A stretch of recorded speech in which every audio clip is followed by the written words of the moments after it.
नमस्कार। आज नोटबंदी अचानक ट्रेंड करने लगी। मोदी के विरोधी सुबह से ही नोटबंदी जपने लगे। आपको लगता होगा कि नोटबंदी तो नरेंद्र मोदी का पायलट प्रोजेक्ट था, तो फिर मोदी के सियासी विरोधियों को 5 साल के बाद आज इसकी याद क्यों आई? नोटबंदी का सच है क्या? इससे नफा हुआ, नुकसान हुआ? क्या ब्लैक मनी कम हुई? सोशल मीडिया पर कोई कुछ भी लिख सकता है, आप उनके चक्कर में मत पड़िए। नोटबंदी का पूरा फैक्ट चेक इस रिपोर्ट में देखिए। 8 नवंबर 2016 की रात्रि को 12 बजे से वर्तमान में जारी 500 रुपए और 1000 रुपए के करेंसी नोट लीगल टेंडर नहीं रहेंगे। ये मुद्राएं कानूनन अमान्य होगी। नोटबंदी की 5वीं सालगिरह पर कांग्रेस ये प्रायोजित हैशटैग चला रही है। हैशटैग नोटबंदी अर्थतंत्र की बरसी। कांग्रेस के बड़े छोटे सभी नेता और पार्टी से जुड़े सारे संगठन एक लाइन से नोटबंदी को फेल बताने निकले हैं। 5 साल पहले नरेंद्र मोदी ने जो फैसला लिया था उसे आज महातबाही बताया जा रहा है। नोटबंदी की अलग अलग तरह से चित्रकारी की जा रही है। कोई पुराने नोट पर फूल माला चढ़ाते हुए फोटो चिपका रहा है, तो कोई फोटोशॉप करके एक ही तस्वीर से नए नए आइटम बनाकर परोस रहा है।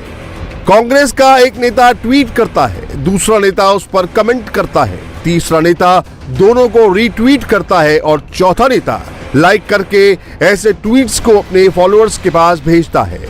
प्रियंका गांधी सवाल पूछती है तो कांग्रेस उसे भी अपने हैंडल से फॉरवर्ड करती है। सवाल तो बहुत है, इनका जवाब क्या है? चलिए नोटबंदी का फैक्ट चेक शुरू करते हैं। सवाल नंबर 1, क्या काला धन घटा? काला धन देखने में काला नहीं होता। जो पैसा सरकार से छिपाकर लेन देन के काम आए उसे ही ब्लैक मनी कहते हैं। काले धन पर टैक्स नहीं देना होता। काले धन का हिसाब किताब नहीं बताना पड़ता। काला धन बैंकिंग सिस्टम से बाहर रहता है, इसीलिए देश की इकोनॉमी बढ़ाने के काम नहीं आता। कांग्रेस कहती है कि नोटबंदी से काले धन पर कोई असर नहीं पड़ा। हकीकत को समझना हो तो टैक्स कलेक्शन का डेटा देखना होगा। एक्सपर्ट्स कहते हैं कि इकोनॉमी में काला धन घटा या बढ़ा, इसे टैक्स और जीडीपी के रेशियो से समझना चाहिए। 2008 से 2016 के बीच डायरेक्ट टैक्स कलेक्शन और जीडीपी का रेशियो लगातार घटता जा रहा था।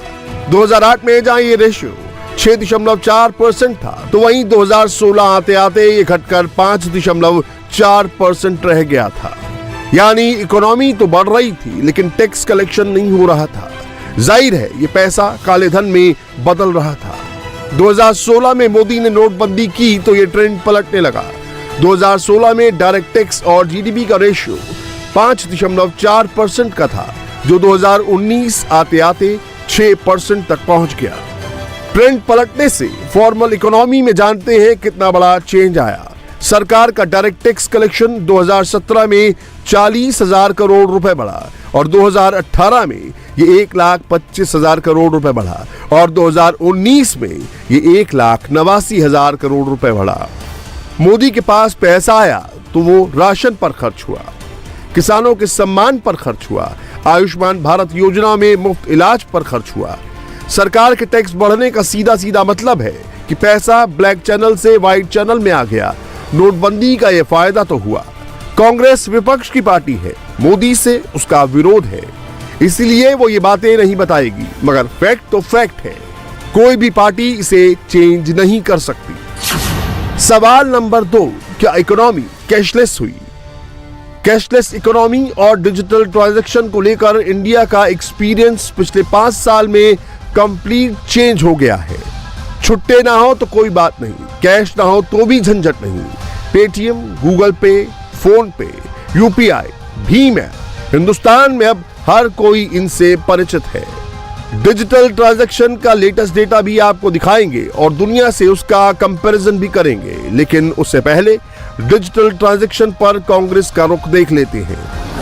Go to your village fair, buy potatoes and tomatoes and pay 7 rupees 50 paisa by a credit card. What will the poor lady do? Does she have a POS machine there? Is it connected to a electricity source? Is there Wi-Fi there? Is the internet working there? Do you know that every village has got a village fair?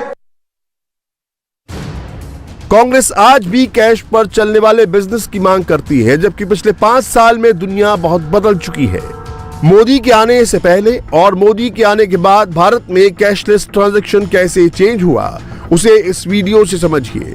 इससे यह भी पता चलेगा कि 2016 के बाद Bharat cashless transaction में number 1 कैसे हुआ। 2010 भारत में 25 करोड़ डिजिटल ट्रांजैक्शन होता था। 2021 में 3,700 करोड़ डिजिटल ट्रांजैक्शन होने लगे, यानी 148 गुना बढ़ोतरी। 2016 से बात करें तो भी चेंज दिखेगा। 2016 भारत में 500 करोड़ डिजिटल ट्रांजैक्शन होते थे। 2021 में 3,700 करोड़ डिजिटल ट्रांजैक्शन हो रहे हैं, यानी 7.4 गुना बढ़ोतरी। कैशलेस लेन देन के मामले में मोदी से पहले चाइना नंबर 1 पर था, अब इंडिया नंबर 1 है। भारत में अब चीन से 2 गुना ज्यादा कैशलेस ट्रांजैक्शन होता है। ये सब इसलिए हो पाया क्योंकि नरेंद्र मोदी ने कैशलेस ट्रांजैक्शन को आगे बढ़ाया। विपक्ष के आरोपों की परवाह न करके भी मोदी ने वो किया जो देश के लिए सही है। सोचिए, एक साल में 3,700 करोड़ लेन देन, जिसमें 1 रुपए से लेकर करोड़ों रुपए तक के लेन देन शामिल हैं। जब भी कोई डिजिटल ट्रांजैक्शन करता है तो वो सरकार की नजर में होता है, आईटी डिपार्टमेंट की नजर में रहता है। जीएसटी की चोरी नहीं हो सकती। ब्लैक मनी का ट्रांजैक्शन कैश में होता है। डिजिटल ट्रांजैक्शन हमेशा 2 नंबर की जगह 1 नंबर के पैसे का होता है। हार्वर्ड यूनिवर्सिटी की एक रिसर्च से सामने आया है कि छोटा हो या बड़ा, जिस भी बिजनेसमैन ने एक बार डिजिटल पेमेंट का मोड एक्सेप्ट कर लिया, वो दोबारा कैश वाले सिस्टम में लौट कर नहीं आया।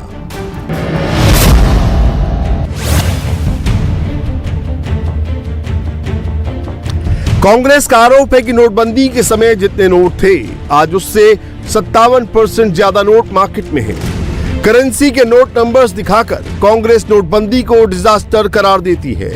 कांग्रेस ने जितना बताया उतना ही छिपा लिया। सच जानने के लिए कंप्लीट पिक्चर देखनी जरूरी है। यह तो सच है कि बाजार में करेंसी नोटों की तादाद बढ़ी है। 2016 में 16,41,000 करोड़ करेंसी नोट सर्कुलेशन में थे। नोटबंदी के बाद 2017 में 13,10,000 करोड़ करेंसी नोट सर्कुलेशन में रह गए, लेकिन 2021 में 28,26,000 करोड़ करेंसी नोट बाजार में है। 16,41,000 करोड़ और 28,26,000 करोड़ को कंपेयर करें तो 72% का अंतर मिलता है। करेंसी नोटों की कंप्लीट पिक्चर इतनी ही नहीं है। अगर नोटबंदी ना हुई होती और करेंसी नोटों के बढ़ने की रफ्तार पहले जितनी होती, तो आज देश में 32,62,000 करोड़ करेंसी नोट मार्केट में होते।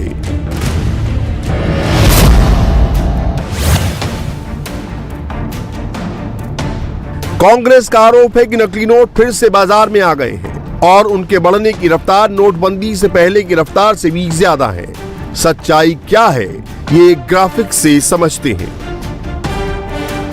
2014 में 5,94,000 नकली नोट पकड़े गए थे। 2015 में 6,33,000 नकली नोट पकड़ में आए। नोटबंदी के साल यानी 2016 में सबसे ज्यादा 7,62,000 नकली नोट मिले, मगर उसके बाद इसकी तादाद लगातार घटती गई। 2017 में 5,23,000 फर्जी नोट मिले। 2018 में 3,17,000 नकली नोट पकड़े गए। 2019 में 2,97,000 नकली नोट पकड़े गए और 2020 में 2,09,000 नकली नोट पकड़े। नकली नोट घटने से ड्रग्स का कारोबार कम हो रहा है और टेरर फंडिंग पर भी ताला लग रहा है।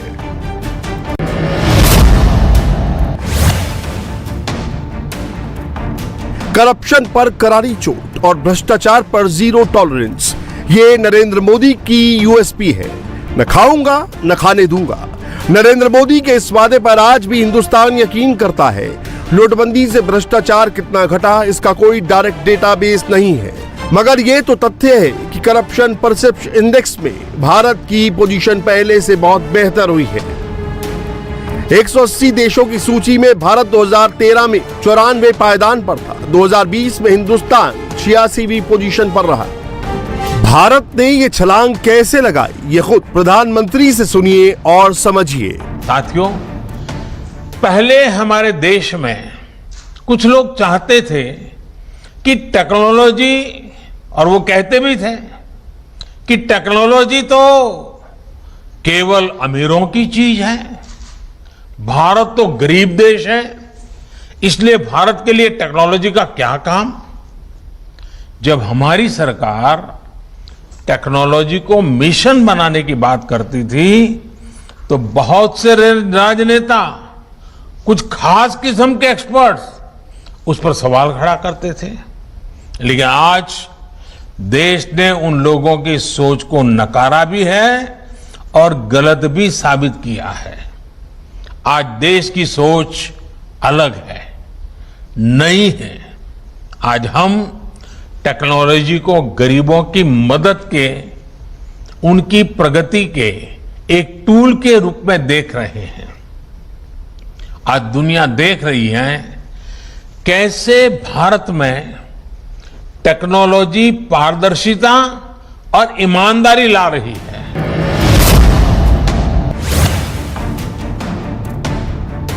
8 नवंबर रात 8 बजे नरेंद्र मोदी ने जो ऐलान किया था उससे टैक्स का दायरा बढ़ा, टैक्स पेयर्स की तादाद बढ़ी, टैक्स का कलेक्शन बढ़ा।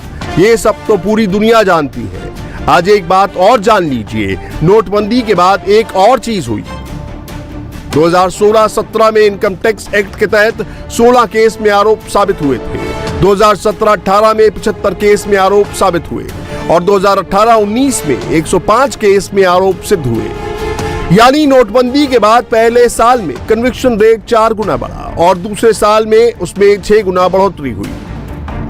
मोदी के विरोधी इतना नहीं बताते, वो आधी बात बताकर कंफ्यूजन फैलाते हैं। 5 साल बाद कांग्रेस ने नोटबंदी पर बहस शुरू की, हैशटैग चलाया, लेकिन पब्लिक ने इसे नकार दिया। शाम 4 बजे तक कांग्रेस ने अपने हैंडल्स की मदद से इसे ट्रेंड में रखा, लेकिन शाम होते ही कांग्रेस का प्रायोजित हैशटैग ट्रेंड से बाहर हो गया। आज योगी आदित्यनाथ कैराना आए, वही कैराना जहां पर पोस्टर दिखता था मकान बिकाऊ है, वही कैराना जहां हिंदू परिवारों के पलायन की खबरें हेडलाइन बनती थी। आज योगी अकेले नहीं आए, ऐसे परिवार को कैराना लेकर आए जो डर से उत्तर प्रदेश छोड़कर गुजरात चला गया था। योगी ने आज कैराना की कहानी बड़े डिटेल में सुनाई। उत्तर प्रदेश में 403 विधानसभा सीटें हैं।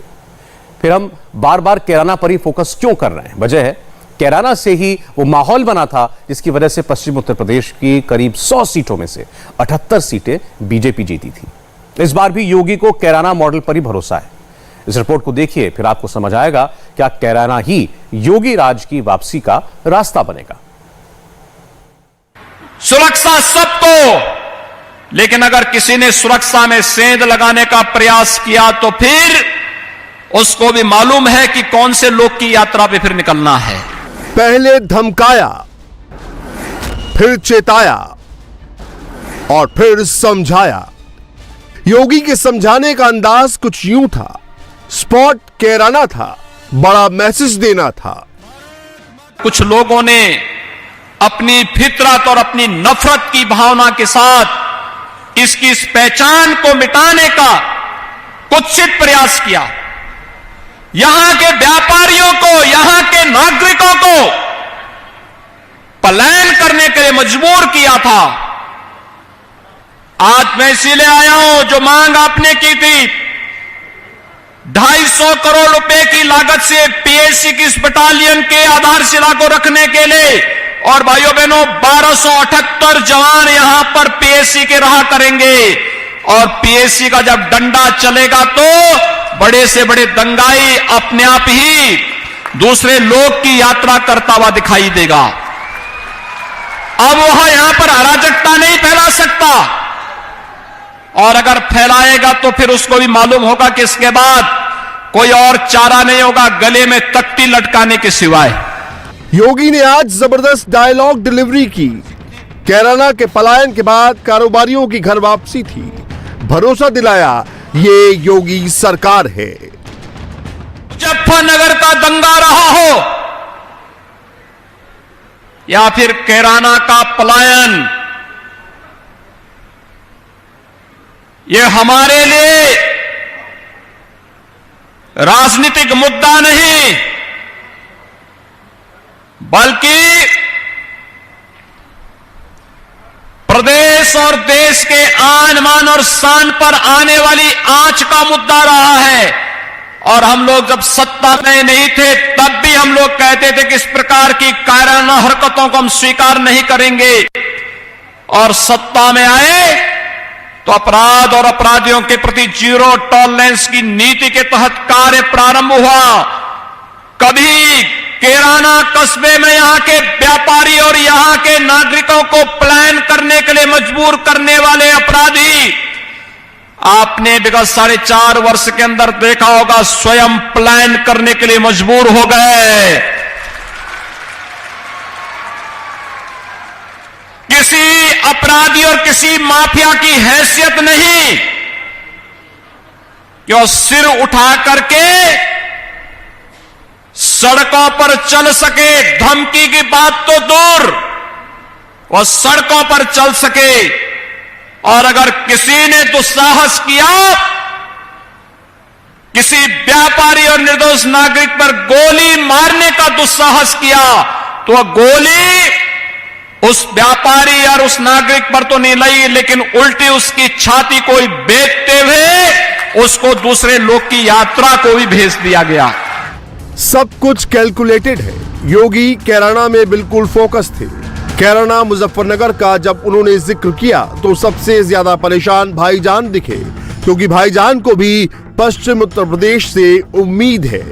मुजफ्फरनगर का दंगा देश के लिए आन बान शान, ये मुख्यमंत्री कहते हैं। बड़ी ही अफसोस की बात है कि भारत के विभाजन के बाद अगर 50,000 लोग अपने घर से बेघर हुए तो मुजफ्फरनगर कांड के बाद हुए, और ये मुख्यमंत्री उसको आन बान शान से जोड़ता है।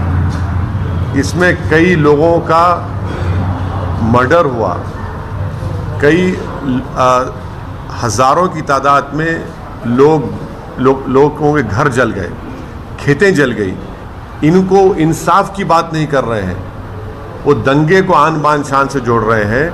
और ये खुद केसेस विड्रॉ किए, 77 केसेस मुजफ्फरनगर के। ये इनकी मानसिकता है, ये इनकी जहनीत है, जो ये आज उत्तर प्रदेश की जनता देख रही है कि जब 50,000 लोग बेघर हो गए, आज भी अपने घर को नहीं जा सकते, आज भी उनको इंसाफ नहीं मिला, 1000 cases for want of evidence collapse हो गए, तो सरकार अपील नहीं करती, उल्टा केसेस को विड्रॉ करती है।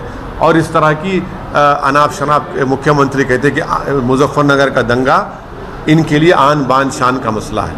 कौन सी आन बान शान का मसला है? इस पे तो अफसोस करना चाहिए, इस पे तो ये बोलना चाहिए कि दोबारा मुजफ्फरनगर में जिन लोगों ने वो कांड किया उन सब पे हम सजा दिलाएंगे उनको। आप वो नहीं कर रहे। जब समाजवादी पार्टी की सरकार थी तब कैराना से ये तस्वीरें आई थी। रंगदारी, गुंडागर्दी, माफियागिरी के डर से कई हिंदू परिवार घर छोड़कर चले गए थे। कारोबार ठप हो गया था। 2015 से 2017 के दौरान करीब 90 हिंदू परिवारों ने कैराना छोड़ दिया था। इन परिवारों ने अपने घर के बाहर ये मकान बिकाऊ है का बोर्ड लगा दिया था। 2016 में कैराना से तत्कालीन बीजेपी सांसद हुकुम सिंह ने यह मुद्दा उठाया था। इन परिवारों का आरोप है कि उस वक्त न सरकार सुनती थी न पुलिस। हिंदू परिवार कैराना छोड़कर दिल्ली, हरियाणा, गुजरात चले गए थे। अब जब योगी सरकार में जीरो टॉलरेंस नीति आई, गुंडों पर कार्रवाई हुई, तो ये वापस घर लौट आए हैं। योगी आदित्यनाथ जब कैराना आए तो सबसे पहले इन परिवारों से मिले। डरना मत, बाबा के बगल में बैठे हो। आप लोग भी अपना शुरू करिए यहाँ पे, ठीक है? हिम्मत से काम लीजिए।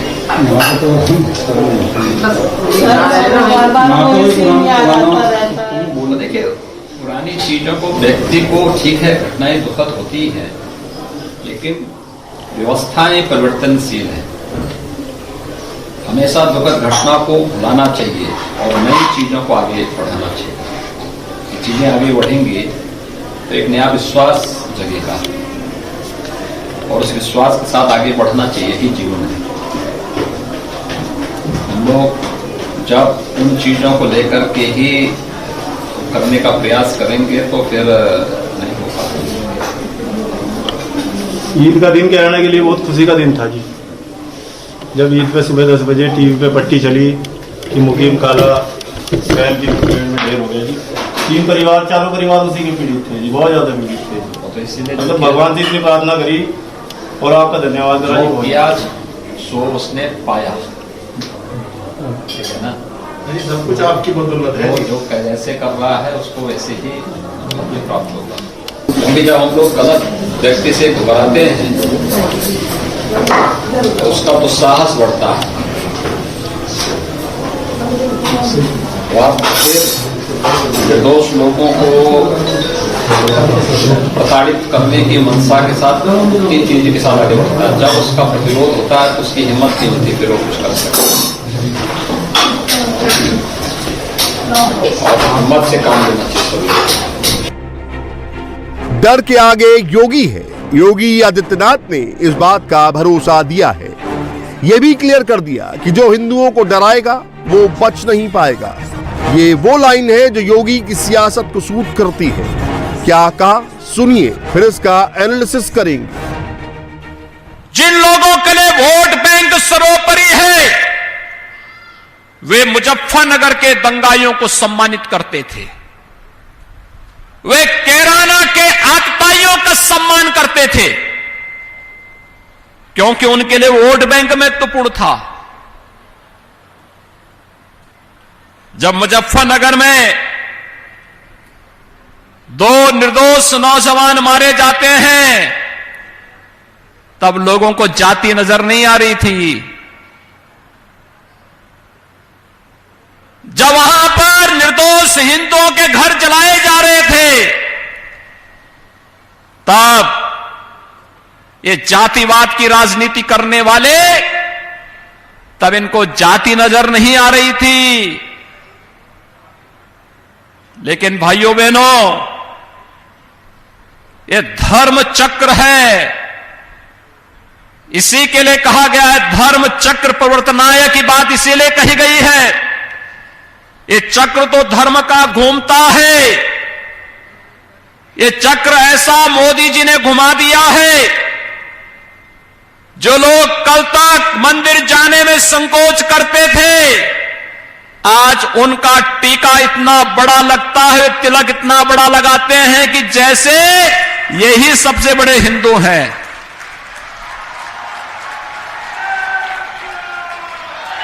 यह आपकी एकता की ताकत है और आपकी इस एकता की ताकत का एहसास कराने के लिए आए हैं। अगर योगी आदित्यनाथ एकता की बात कर रहे हैं तो उसके पीछे बीजेपी का वो प्रयोग है जो सबसे पहले उसने 2014 में किया था। अब तक जिस जाट मुस्लिम कॉम्बिनेशन का समाजवादी पार्टी, बीएसपी, कांग्रेस, रालोद फायदा उठाती थी, बीजेपी ने उसे तोड़ दिया था, जिसका सीधा फायदा 2014, 2019 और 2017 के चुनाव में दिखा। पश्चिम उत्तर प्रदेश में बीजेपी ने बम्पर जीत हासिल की। 2017 में पश्चिम उत्तर प्रदेश की विधानसभा की 100 सीट में 78 बीजेपी को मिली। योगी को एक बार फिर इस प्रयोग से उम्मीद है। मुजफ्फरनगर में 2013 में हुए दंगों ने मुसलमानों और जाटों के बीच में बड़ी दरार पैदा कर दी और इस दरार का बड़ा फायदा बीजेपी को हुआ। साथ में बीजेपी ने मायावती के गैर जाटव दलित वोट पर भी सेंध लगाई और पश्चिमी उत्तर प्रदेश में भी ओबीसी कार्ड खेला। तो जाट वोट, मायावती के गैर जाटव वोट और ओबीसी कार्ड से बीजेपी को 2014 और 2019 के लोकसभा चुनाव और 2017 के विधानसभा चुनाव में बड़ी कामयाबी पश्चिमी उत्तर प्रदेश में मिली।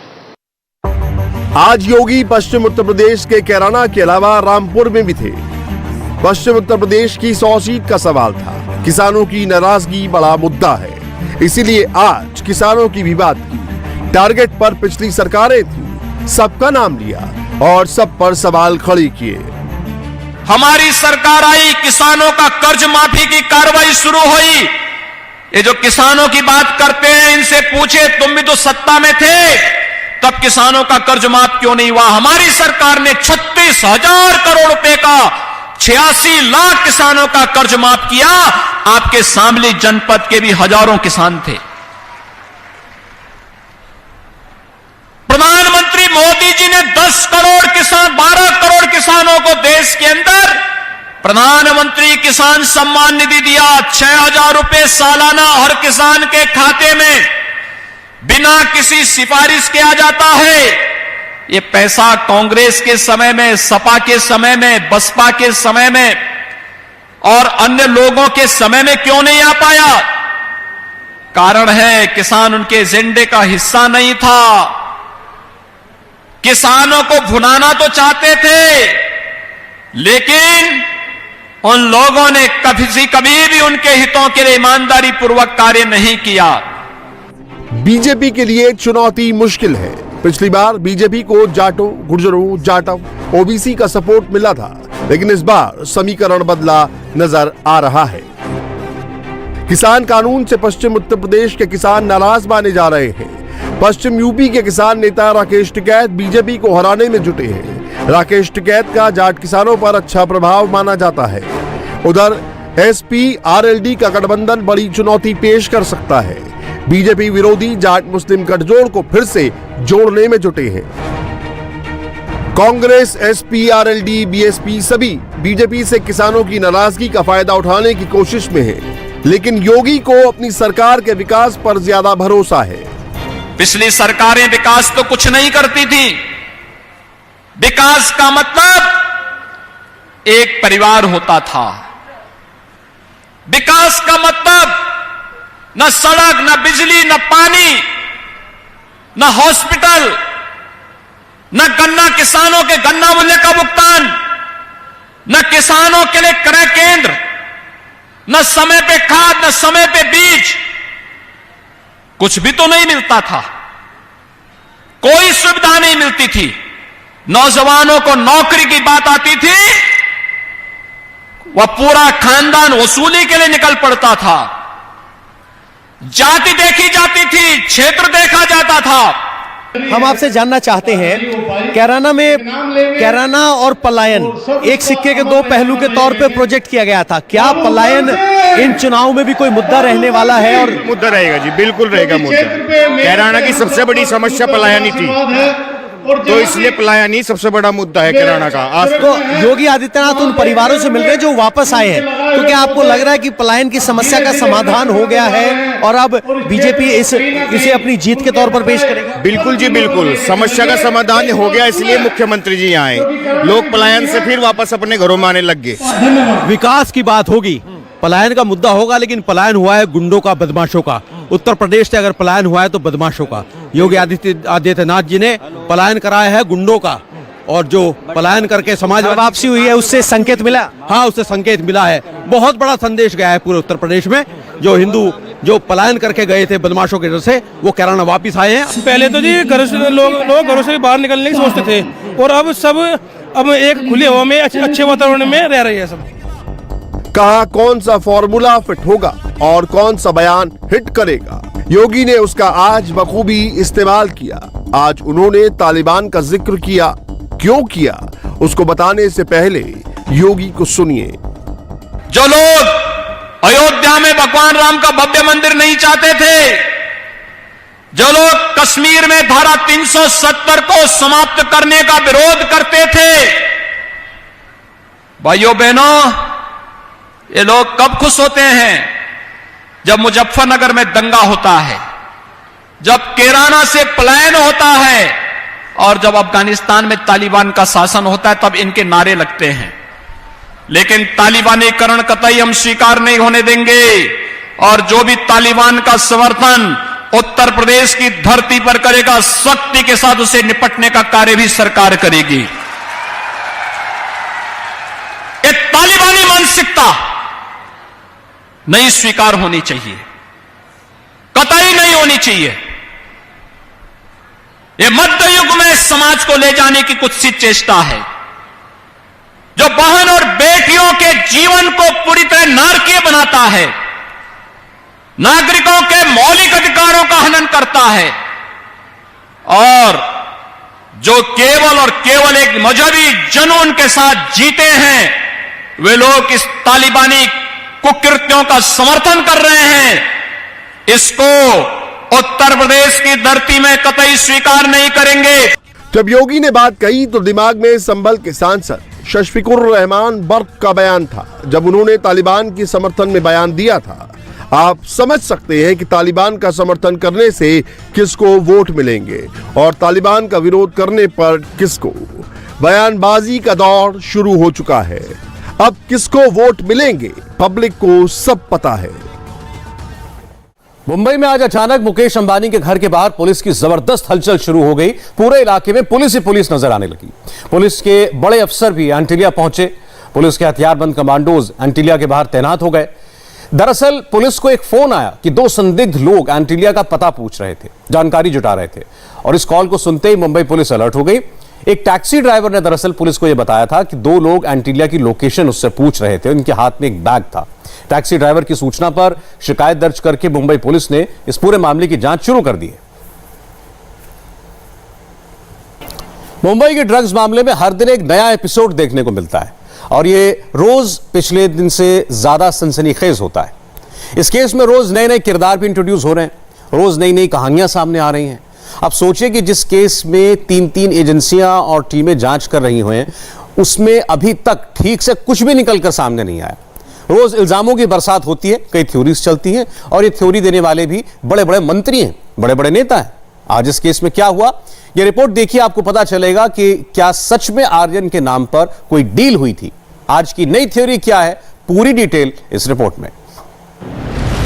मुंबई में बीच सड़क पर नारकोटिक्स कंट्रोल ब्यूरो के बड़े अफसर इस तरह क्यों घूम रहे हैं? तारदेव इलाके में ये एनसीबी की टीम है और बीच में है एनसीबी के डिप्टी डीजी ज्ञानेश्वर सिंह, जो दिल्ली से मुंबई आए हैं। उनके सामने कई बड़े सवाल हैं। क्या आर्यन केस में 50 लाख रुपए लिए गए? क्या इसी जगह 50 लाख रुपए एक्सचेंज हुए? क्या यहीं पर क्रूज पर एनसीबी की रेड होने के बाद डील हुई? डील हुई तो उसमें कौन था? किसके बीच डील फिक्स हुई? दिल्ली एनसीबी की विजिलेंस की टीम मुंबई पहुंच चुकी है। प्रभाकर सायल ने जो आरोप लगाया था 50 लाख रुपए जो हैं वो लिए गए इसी जगह पर, यानी कि तारदेव इलाके में इंडियाना बार होटल जो है वहां पर 50 लाख रुपए प्रभाकर सायल के मुताबिक यहीं पर उसने एक वाइट इनोवा कार से लिए जिसका नंबर 5102 था और ये 50 लाख रुपए उसे लेने के लिए केपी गोसावी ने कहा था। प्रभाकर सायल जो कि इंडिपेंडेंट विटनेस है, पंच है, उसने आरोप लगाया है। ज्ञानेश्वर सिंह इस वक्त यहाँ पर मौजूद हैं जो कि डीडीजी हैं और इस पूरे इन्वेस्टिगेशन को, इस विजिलेंस टीम को लीड कर रहे हैं। वो यहाँ पे मौजूद हैं और जांच कर रहे हैं यहाँ पे। इससे पहले उस जगह पर भी गए थे जहाँ पे पूजा ददलानी, किरण गोसावी और सैम की मीटिंग हुई थी और ये दूसरी जगह है जहाँ पर पैसे एक्सचेंज हुए थे। प्रभाकर साहिल, बकौल प्रभाकर साहिल, उसने ये कहा था कि सवेरे यानी कि 3 अक्टूबर को 9:45 पर उसे कहा गया गोसावी के द्वारा कि वो यहाँ आए और यहाँ पर उसे 50 लाख रुपए कलेक्ट करने हैं। ये उसी की जांच विजिलेंस टीम जो है एनसीबी ने गठित की है और उसी विजिलेंस टीम के लोग जो हैं वो यहाँ पे पहुंचे हैं। क्रूज केस में इन सभी सवालों के जवाब तलाशने के लिए एनसीबी की विजिलेंस टीम ने 3 लोकेशन पर जाकर जांच की है। लोकेशन नंबर 1 मुंबई का lower Parel, location number 2 Tardeo, location number 3 cruise terminal.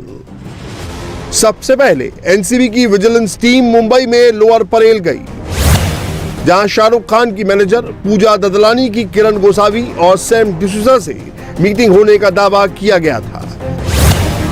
सवाल उठे कि क्या 25 करोड़ फिरौती मांगी गई थी, फिर 18 करोड़ में बात फाइनल हुई और शुरू में 50 लाख दिए गए।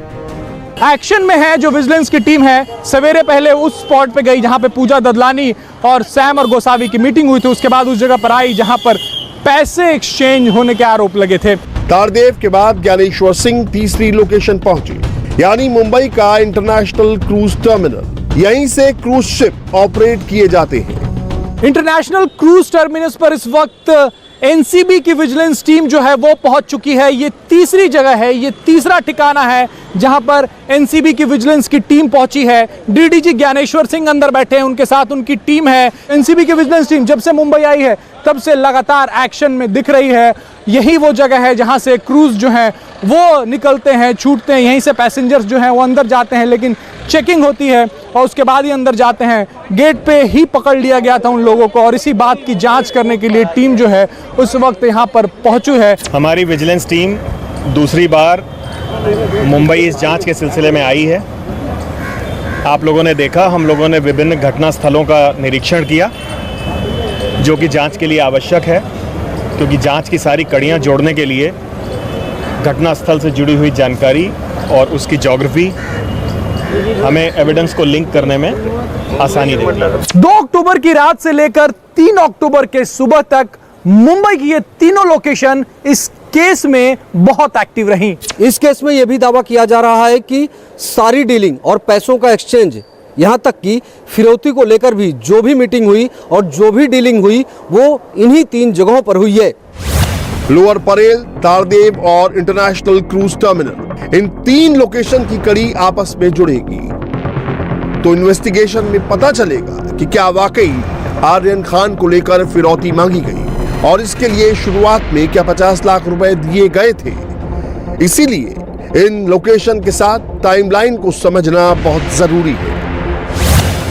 लोकेशन नंबर 1 यानी लोअर परेल को लेकर यह दावा किया गया है कि यहां पर शाहरुख खान की मैनेजर पूजा डडलानी, सैम डिसूजा और किरण गोसावी के बीच मीटिंग हुई। यहां से लोकेशन नंबर 2 यानी तारदेव जंक्शन 3 किलोमीटर है। दावा है कि 3 अक्टूबर को ही सुबह 9:45 पर इंडियाना बार पर पैसों का एक्सचेंज हुआ, यानी 50 लाख रुपए दिए गए। यहां से तीसरी location international cruise terminal 5 kilometre दूर है, जहां एनसीबी ने रेड की शुरुआत की थी। अब यही समझना है कि 2 और 3 अक्टूबर के बीच इन तीनों लोकेशंस पर क्या हुआ, कौन किससे मिला और किसने किसे क्या दिया। एनसीबी इन तीनों लोकेशन के टाइमलाइन को लेकर काम कर रही है ताकि वहां के सीसीटीवी फुटेज के हिसाब से कड़ी दर कड़ी जोड़ी जा सके। एनसीबी की विजिलेंस टीम सभी सवालों को लेकर जांच कर रही है और इसीलिए एनसीबी के डिप्टी डीजी ज्ञानेश्वर सिंह ने तीनों लोकेशन पर जाकर इन्वेस्टिगेशन की है। 2 अक्टूबर से शुरू हुआ क्रूज ड्रग्स पार्टी का केस अब कई डायरेक्शन में घूम चुका है। इस केस में ड्रग्स के अलावा फिरौती से लेकर पॉलिटिकल घमासान मचा हुआ है। इसीलिए जलेबी की तरह घूमे इस पूरे मामले में चौतरफा जांच हो रही है। इसमें एनसीबी की SIT Sanjay Singh cruise case समेत 6 मामलों की जांच कर रही है। वहीं एनसीबी की विजिलेंस प्रभाकर साहिल के आरोपों की जांच कर रही है। इसके अलावा पूरे केस में मुंबई एसआईटी भी अपनी इन्वेस्टिगेशन कर रही है।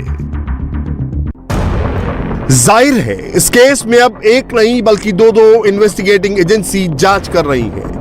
एनसीबी की अपनी 2 पहलुओं पर जांच चल रही है तो मुंबई पुलिस की एसआईटी भी बिजी हो चुकी है। 2 अक्टूबर से शुरू हुए मुंबई क्रूज ड्रग्स पार्टी को लेकर एक के बाद एक कई नाम सामने आए हैं और यह सिलसिला अब भी लगातार जारी है और भी कई नाम सामने भविष्य में आ सकते हैं। इस केस में नए नाम सिर्फ क्रूज ड्रग्स केस को लेकर ही नहीं बल्कि समीर वानखेड़े और नवाब मलिक के बीच चल रहे जंग को लेकर भी उछले हैं। इस केस में नए कैरेक्टर हैं चंकी पांडे के भाई चिक्की पांडे, महाराष्ट्र के मंत्री असलम शेख और समीर वानखेड़े की साली हर्षिता रेडकर। इनमें चंकी पांडे के भाई चिक्की पांडे एक्ट्रेस अनन्या पांडे के चाचा भी होते हैं। अनन्या पांडे से एनसीबी ड्रग्स को लेकर पहले भी पूछताछ कर चुकी है। मुंबई पुलिस की एसआईटी ने चंकी पांडे के भाई चिक्की पांडे को समन किया है। चिक्की पांडे का नाम सैम डिसूजा के बयान में सामने आया था। सैम ने दावा किया है कि पूजा ददलानी, किरण गोसावी की मीटिंग जब 2 अक्टूबर की रात को हो रही थी उस वक्त चिक्की पांडे भी वहां मौजूद था। साथ ही 3 अक्टूबर को जब रुपयों से भरा बैग प्रभाकर साहिल को मिला तो वो बैग देने वाला शख्स भी चिक्की पांडे ही था। मुंबई पुलिस की एसआईटी ने इस केस में 2 लोगों का स्टेटमेंट रिकॉर्ड किया है। एक है मयूर और दूसरा है बिंद्रा। दोनों लाइजनर बताए जा रहे हैं। दोनों ने बताया कि गोसावी को शाहरुख खान का मोबाइल नंबर चाहिए था। मयूर और बिंद्रा दोनों ने बताया कि गोसावी ने सैम डिसूजा को फोन करके शाहरुख खान का नंबर मांगा था और इसके बाद सैम डिसूजा ने मयूर और बिंद्रा को फोन करके शाहरुख खान का नंबर मांगा। मयूर और बिंद्रा के पास शाहरुख का नंबर नहीं था, तो बिंद्रा ने चंकी पांडे के भाई चिक्की पांडे से बात की और फिर चिक्की पांडे ने शाहरुख की मैनेजर पूजा डडलानी का नंबर सैम के जरिए गोसावी तक पहुंचाया। मुंबई पुलिस की एसआईटी अब पूजा डडलानी से भी पूछताछ कर सकती है, जिससे फिरौती को लेकर बहुत सारी बातें साफ हो जाएंगी। नए करेक्टर में मंत्री असलम शेख का नाम भी उछला है, यानी अब पूरे विवाद में एक नहीं बल्कि नवाब मलिक के साथ दूसरे मंत्री भी हैं। इस पूरी स्टोरी में नवाब मलिक की वजह से नए करेक्टर के तौर पर समीर वानखेड़े की पत्नी की बहन हर्षदा रेडकर भी शामिल हो गई हैं। नवाब मलिक ने ट्वीट कर समीर वानखेड़े पर एक बड़ा सवाल दागा है। नवाब मलिक ड्रग्स को लेकर एक ऐसा केस को बीच में ही लेकर आए हैं जो एक दशक से भी पुराना है। नवाब मलिक ने ट्वीट करके लिखा है कि समीर वानखेड़े को जवाब देना चाहिए कि उनकी साली हर्षदा दीनानाथ रेडकर क्या ड्रग व्यापार में शामिल है, क्योंकि मामला पुणे की अदालत में चल रहा है। देखा जाए तो नवाब मलिक के आरोप अब समीर वानखेड़े के परिवार के बाद अब उनके ससुराल तक पहुंच गए हैं। नवाब मलिक के इस हमले के बाद समीर वानखेड़े का भी जवाब आया है और उन्होंने नवाब मलिक के सवाल पर ही सवाल खड़े कर दिए हैं। समीर वानखेड़े का कहना है कि उनकी पत्नी की बहन हर्षदा को लेकर उनसे सवाल पूछना ही गलत है, क्योंकि यह मामला साल 2008 का है और उस वक्त वो सर्विस में ही नहीं थे। No, I cannot say much into that. Already headquarters has issued a press release. Today Nawab Malik I don't know no answer to it. Nawab Malik Sameer Wankhede की पत्नी क्रांति रेडकर की बहन हर्षदा की 2008 की फाइल खोल रहे हैं, जबकि समीर वानखेड़े की क्रांति रेडकर से शादी साल 2017 में हुई। ऐसे में सवाल ये उठता है कि हर्षदा के केस से समीर वानखेड़े का क्या रिश्ता हो सकता है। वहीं समीर वानखेड़े के पिता ज्ञानदेव वानखेड़े के मानहानि के आरोपों को लेकर बॉम्बे हाईकोर्ट ने नवाब मलिक से जवाब मांगा है। बॉम्बे हाईकोर्ट ने नवाब मलिक को रिप्लाई फाइल करने को कहा है। इस केस की अगली तारीख 10 नवंबर की है। ज्ञानदेव वानखेड़े का आरोप है कि कैबिनेट मंत्री नवाब मलिक ने उनके परिवार को बदनाम किया, उन्हें दाऊद बताकर उनका मानहानि किया। इंडिया टीवी हर वक्त हर जगह डाउनलोड करने के लिए सर्च करें India TV news Google play store या ऐप स्टोर पर।